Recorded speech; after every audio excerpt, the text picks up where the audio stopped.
자, 계속해서 오늘 뉴욕 증시 흐름 분석해보고 전망과 전략까지 세워보겠습니다. 레몬 리서치의 김민수 대표 전화로 연결돼 있습니다. 안녕하십니까?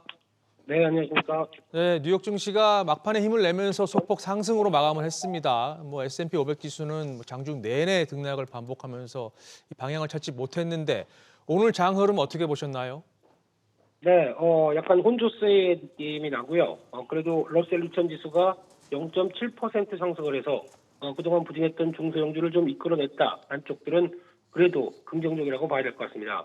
그랬던 흐름들이 아무래도 달러가 좀 약해지고 달러가 이제 104대까지 인덱스 기준으로 내려왔고요.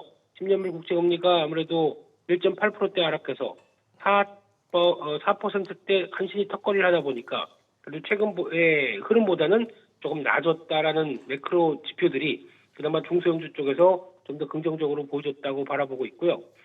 그럼에도 불구하고 이제 금리 인하 관련된 쪽에서는 연준 인사들이 일제히 시기상조다라는 쪽의 뉘앙스를 펴기 시작하면서 이제 금리 인하에 대한 어떤 빠른 변화들은 좀 많이 물 건너갔다라는 쪽의 반응들이 높아지고 있고요.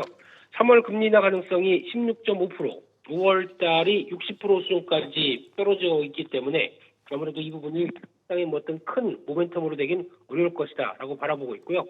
이쪽에서 오늘도 미국 기업들의 실적에 따라서 종목들이 또 빠르게 같이 웃고 우는 모습들이었는데 대표적으로 반도체 쪽들은 오늘 필라델피아 반도체 지수가 1.3% 하락하면서 약간 좀 부담인 최근에 많이 올랐던 부분들을 차익 매물을 소화하는 모습들로 보여지고 있고요. 그밖에 팔란티어가 예상치 웃도는 분기 매출을 발표하면서 30% 이상 급등하는 모습들을 보여줬고요. 하지만 최근에 강했었던 어도비라든가 또 이쪽도 한 4%대 하락했고 엔비디아도 1.5%대 하락하면서 AI 관련된 쪽의 반도체 쪽들은 약간 좀 쉬어가는 분위기가 역력했다 이렇게 보이고 있습니다. 네. 자, 그런데 어제 중국 증시가 큰 폭으로 반등에 성공을 했습니다. 설 연휴를 앞두고 시진핑 주석이 이 주가 급락 문제를 직접 보고받았다는 소식이 호재로 작용했다는 분석이 나오는데요. 추세적인 상승세 이어갈 수 있을까요? 네, 일단 최근에 중국 증시는 2년 전에 발행했던 ELS에 대한 청산과 함께 그리고 또 투자 심리가 상당히 안 좋아지면서 거의 투매급의 흐름들이 나오는 변화가 이어졌었는데요. 근데 어제 같은 경우는 일단 시진핑 주석이 직접 주식시장을 챙긴다라든가 거기다 또 지준율 인하 효과와 공매도 제한까지 강하게 이어지면서 어떤 부양책에 대한 기대감들이 반영되면서 상해조갑 증시나 심천 증시 급등하는 모습들로 이어졌는데요.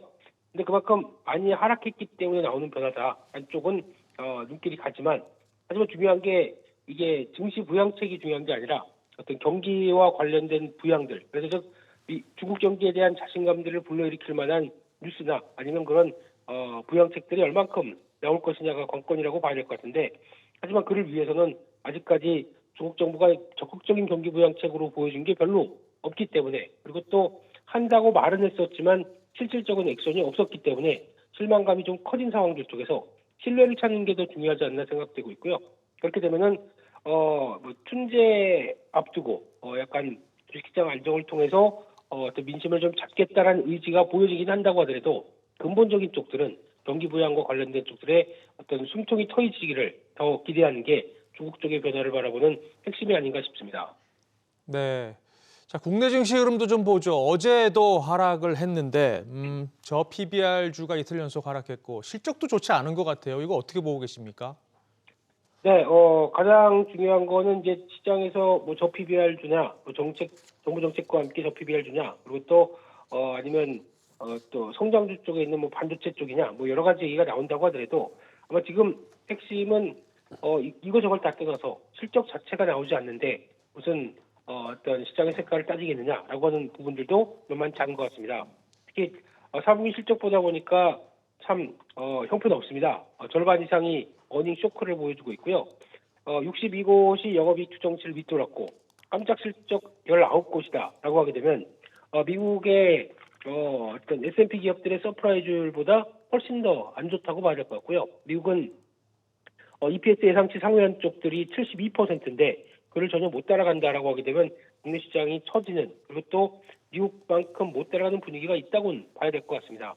그런 쪽에서 아무래도 지금 오늘 같은 경우 한 45곳이 실적 발표하면서 시장에서 또 실적에 따라서 변동성은 커질 걸로 보여지고 있지만 가장 중요한 부분들은 이렇게 실적 자체가 되지 않는데 거기다가 또 최근에 매크로 지표까지 약간 부담을 가하고 있기 때문에 아직 한국 증시에 대한 강한 변화들은 기대하기가 조금 좀 어려울 수 있지 않나. 그래서 특히 설 연휴가 있는 상황들 쪽에서 방향성을 뚜렷하게 가져가기보다는 약간 섹터 쪽에 대해서 순환매가 들어가는 정도. 오늘 같은 경우는 약간 2차 전지에 대해서 또 무게가 좀 실리는 모습들이 나오지 않을까 한쪽에서 그런 어떤 섹터의 순환과 관련된 쪽들을 좀 체크해 보면서 시장 흐름들을 보는 게 맞지 않나 생각되고 있습니다.